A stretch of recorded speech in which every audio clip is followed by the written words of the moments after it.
Hi friends, இன்றைக்கி இந்த வீடியோவில் நம்ம பார்க்க போகிறது ஒரு நான்வெஜ் ரெசிபி தான். சிக்கன் சுக்கா ரெசிபி தான் பார்க்க போகிறோம். இது என்னோடய ஸ்டைலில் எப்படி பண்ணலாம் அப்படிங்கிறத பார்க்கலாம் வாங்க. இது பண்ணுறதுக்கு இன்றைக்கி ஒரு பேன் எடுத்திருக்கேன். அதில் 2 டேபிள் ஸ்பூன் அளவுக்கு கொத்தமல்லி, 1 டேபிள் ஸ்பூன் அளவுக்கு மிளகு, 1 டீஸ்பூன் அளவுக்கு ஜீரகம், 1/2 டீஸ்பூன் அளவுக்கு சோம்பு, சின்ன பட்டை 2 கிராம்பு எல்லாம் சேர்த்துட்டு நல்லா கோல்டன் ப்ரௌன் ஆகிற வரைக்கும் வறுக்கணும். ட்ரை ரோஸ்ட்டு தான் பண்ணணும். பண்ணிவிட்டு இந்த பவுடர் நல்லா இந்த மிக்ஸ் ஆறின உடனே மிக்ஸி ஜாரில் சேர்த்து பவுடர் பண்ணி வச்சுக்கலாம். இப்போ ஒரு மண் சட்டியில் கடலெண்ணெய் சேர்த்துக்கலாம். கடலெண்ணெய் சேர்த்துட்டு 1/2 டீஸ்பூன் அளவுக்கு சோம்பு, ஒரு பிரியாணியில் கட் பண்ணி வச்சதையும் சேர்த்துக்கலாம். இது நல்லா பொரிஞ்சு வரும்போது ஒரு பெரிய வெங்காயம் பொடிசாக கட் பண்ணியிருக்கேன், அதை சேர்த்துக்கலாம்.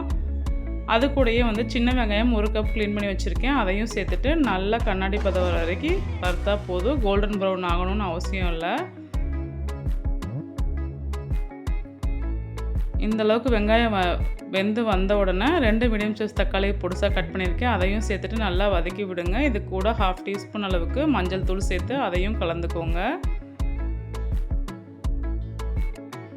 வெங்காயம் தக்காளி நல்லா வெந்து வரும்போது நம்ம 2 டேபிள் ஸ்பூன் அளவுக்கு இஞ்சி பூண்டு பேஸ்ட் இது கூட சேர்த்துக்கலாம். சேர்த்துட்டு நல்லா மிக்ஸ் பண்ணி விடுங்க.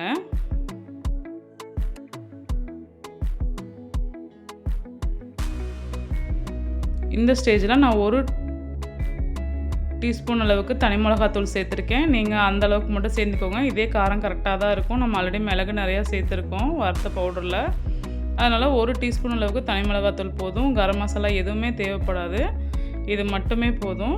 நல்லா தனி மிளகாத்தூள் சேர்த்துட்டு நல்லா கலந்துட்டு, நான் இன்றைக்கி இந்த கிரேவிக்கு நான் 3/4 கிலோ அளவுக்கு சிக்கன் எடுத்திருக்கேன். அதை நல்லா வாஷ் பண்ணி எடுத்து வச்சுருக்கேன். அதை இது கூட இப்போ சேர்த்துக்கலாம். சேர்த்துட்டு நல்லா மிக்ஸ் பண்ணுங்கள். மிளகாத்தூள் கூட எல்லாம் கலந்து வர மாதிரி நல்லா மிக்ஸ் பண்ணி விட்டுட்டு அடுப்பை மூடி போட்டு வைக்கணும். கொஞ்சம் நேரம் இந்த கடாயி மூடி போட்டு வைங்க. ஒரு 5 நிமிஷம் வச்சிங்க அப்படின்னா நல்லா சிக்கன்லேருந்து தண்ணி பிரிஞ்சு வரும்.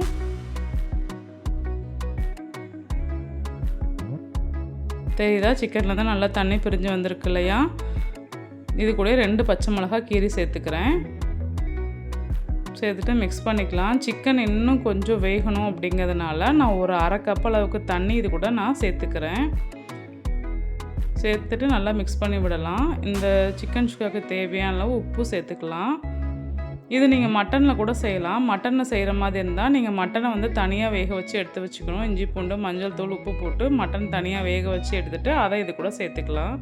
நான் இன்றைக்கி சிக்கன் செஞ்சதுனால இப்படியே வெந்துடும் டக்குன்னு, அதனால் இப்படி வேக வச்சுருக்கேன். ஒரு 10 நிமிஷம் இது மீடியம் ஹீட்டில் வச்சுட்டு ஓப்பன் பண்ணி பார்த்தீங்கன்னா நல்லா சிக்கன் வெந்து வந்துருச்சு. நல்லா கலந்துக்கலாம். கலந்துட்டு நம்ம ஏற்கனவே ஒரு பொடி வறுத்து அரைச்சி வச்சுருக்கோம் இல்லையா, அந்த பொடியை இப்போ இது கூட சேர்த்துக்கலாம்.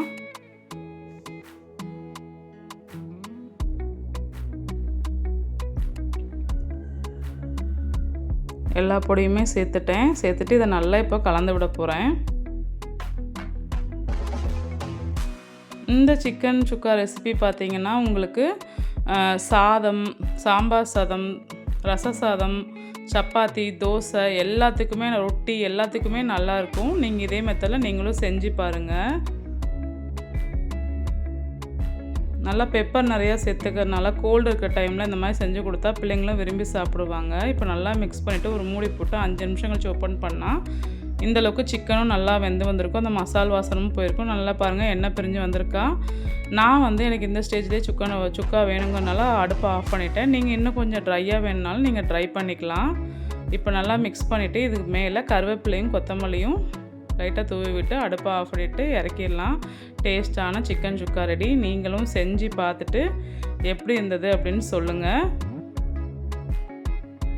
வீடியோ பிடிச்சிருந்தா வீடியோக்கு லைக் பண்ணுங்கள், ஷேர் பண்ணுங்கள், சேனலுக்கு சப்ஸ்கிரைப் பண்ணுங்கள்.